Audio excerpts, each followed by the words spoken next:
सबसे पहला सवाल हो सकता है आपके मन में आ रहा हो कि जब आप मतदाता के तौर पर बटन दबाने जाएंगे तो ईवीएम में कितने बटन दबाएंगे। तो इसके लिए याद करिए कि इस देश के अंदर फिलहाल लोकसभा के साथ साथ देश की 4 विधानसभाओं के चुनाव भी होते हैं, यानी आंध्र प्रदेश और उड़ीसा जैसे बड़े राज्यों के अंदर भी मतदाताओं ने एक साथ एक ही निर्वाचन दिन के दिन ईवीएम के अंदर विधानसभा और संसद दोनों के लिए अपने प्रतिनिधियों को चुना है। इसके साथ साथ जो नई व्यवस्था प्रस्तावित की गई है, जिसको लेकर कमेटी बनाई गई थी भारत के पूर्व राष्ट्रपति रामनाथ कोविंद की अगुवाई में, उसने जो सिफारिशें दी हैं, जो कैबिनेट से मंजूरी मिली है, उसके तहत जो नई प्रक्रिया होगी उसमें एक दिन संसद और विधानसभा के चुनाव होंगे और उसके बाद 100 दिनों के भीतर, यानी जो पहले चरण का मतदान होगा उसके 100 दिनों के भीतर, यानी करीब करीब 3 महीने का वक्त मिलेगा नगर निकाय के चुनाव करवाने के लिए। तो पहले तो यह प्रक्रिया एक बड़ी मेहनत प्रक्रिया नहीं होगी, बल्कि एक ऐसी प्रक्रिया होगी जिस प्रक्रिया के अंदर एक विंडो होगी, या कहा जाए कि 3 महीने का कालखंड होगा, जिसके अंदर संसद से लेकर नगर निकाय तक के प्रतिनिधियों को जनता चुनेगी। जहां तक ईवीएम का सवाल है, तो अलग अलग ईवीएम रखी हुई मिलेंगी पोलिंग बूथ के ऊपर, यानी आपके पास संसद के प्रतिनिधियों की एक अलग लिस्ट होगी जो आपके इलाके के कैंडिडेट्स हैं। इसके अलावा विधानसभा के लिए किसे चुनना है उसके कैंडिडेट्स की लिस्ट एक अलग ईवीएम में होगी और आप दोनों बटन अलग अलग दबा सकते हैं और उसके लिए निर्वाचन की पूरी प्रक्रिया जो है वो निर्वाचन अधिकारी संचालित करेंगे। इसके अलावा नगर निकाय के जो चुनाव हैं उसके अंदर 3 महीने के भीतर नगर निकाय के चुनाव हो सकेंगे उसी इलाके के अंदर। और जहां तक खर्च को कम करने से लेकर प्रबंधन के लिहाज से कहा जा रहा है, इस व्यवस्था को बेहतर बताया जा रहा है। अब इसके कुछ राजनीतिक पहलू हैं। राजनीतिक पहलू जो चर्चाओं के अंदर आ रहे हैं उसके मुताबिक क्या इन चुनावों से देश की बड़ी राष्ट्रीय पार्टियों को फायदा होगा और जो कमजोर या छोटी जो पार्टियां हैं या जो क्षेत्रीय पार्टियां हैं उनको किसी तरीके का नुकसान होगा। इसका जवाब हां में भी हो सकता है, ना में भी हो सकता है। क्योंकि हां में इसलिए कि जो छोटी पार्टियां हैं उनका तर्क यह है कि अगर देश के चुनाव के साथ में, लोकसभा के चुनाव के साथ में चुनाव होते हैं, तो ऐसे में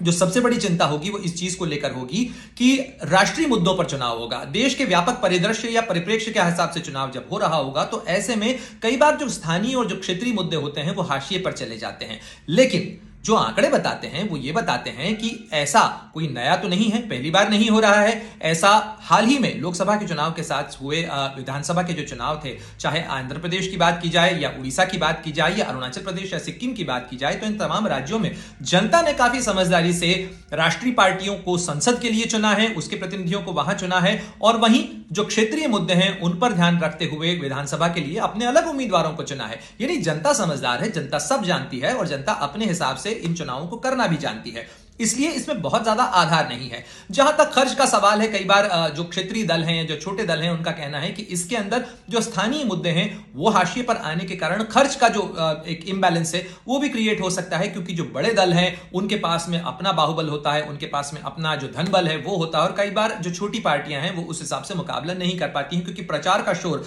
अगर राष्ट्रीय पार्टी अपने हिसाब से कर रही है वो उतना धन लगा सकती है प्रचार के अंदर, जबकि उसके मुकाबले में छोटी पार्टी नहीं लगा पाती है। जबकि स्थानीय मुद्दे जो होते हैं, नगर निकाय के चुनाव हो या विधानसभा के चुनाव हो, तो उसमें छोटी पार्टियों के पास में लगभग बराबरी का मौका होता है। लेकिन एक बार फिर हम उदाहरण देंगे उन चीजों का कि जब क्षेत्रीय मुद्दों को लेकर चुनाव हो रहे होते हैं और साथ ही राष्ट्रीय मुद्दों को लेकर चुनाव हो रहे होते हैं, या कई बार ऐसा हुआ है देश के अंदर जहां राष्ट्रीय और विधानसभा के चुनावों के साथ ही 6 महीने या 8 महीने या 1 साल के भीतर में नगर निकाय के चुनाव भी हुए हैं, तो उसमें जनता ने अपने हिसाब से मतदान किया है और अपने पसंद के अनुसार जो उम्मीदवार हैं उनको चुना है। तो ऐसे में इसमें बहुत ज्यादा दम नहीं है। जहां तक खर्च का सवाल है, जाहिर तौर पर इससे खर्च काफी पैमाने पर कम होगा। और अगर आप देश में अभी हो रहे चुनावों की स्थिति देखें तो लोकसभा चुनाव से पहले मध्य प्रदेश, छत्तीसगढ़, राजस्थान और तेलंगाना के चुनाव हुए। उसके साथ साथ लोकसभा के चुनाव के साथ साथ आंध्र प्रदेश, उड़ीसा, सिक्किम, अरुणाचल प्रदेश के चुनाव हुए। और लोकसभा चुनाव के 6 महीने के भीतर अगर हम देखें तो जम्मू कश्मीर में चुनाव इस समय हो रहा है, इसके अलावा हरियाणा में चुनाव इस समय हो रहा है, झारखंड और महाराष्ट्र में भी चुनाव होना है। और अगर इस विंडो को थोड़ा सा आप और फैला लें तो दिल्ली का चुनाव भी आप इसमें समाहित कर सकते हैं। यानी लगभग 10 से 12 राज्यों के चुनाव लोकसभा से 6 महीने पहले और 6 महीने बाद के कालखंड को अगर आप लें तो लगभग आधे देश का चुनाव इस समय हो रहा होता है। तो ऐसे में अगर इसको और क्लब कर दिया जाए तो ये विंडो भी एडजस्ट हो जाएगी, साथ ही खर्च कम होगा और अलग अलग मतदाता सूची बनाने से लेकर आदर्श आचार संहिता की जो चुनौतियां होती हैं उसे चुनाव आयोग को भी नहीं करना पड़ेगा। यानी एक बार जो रोल रिवीजन है वो होगा, मतदाता सूची बनेगी और उसी मतदाता सूची के आधार पर चुनाव हो जाएंगे, चाहे वो संसद का चुनाव हो चाहे नगर निकाय का चुनाव हो।